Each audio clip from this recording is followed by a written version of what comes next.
அன்பும் சிவமும் இரண்டன்பர் அறிவிலார் அன்பே சிவம் ஆவது ஆறும் அறிகிலார்.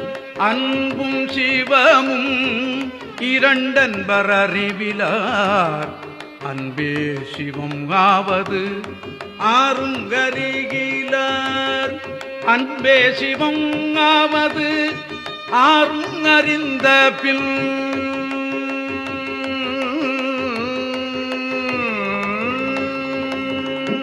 அன்பே சிவம் ஆவது ஆறும் அறிந்த பின் அன்பே சிவமாய் அமர்ந்திருந்தாரே.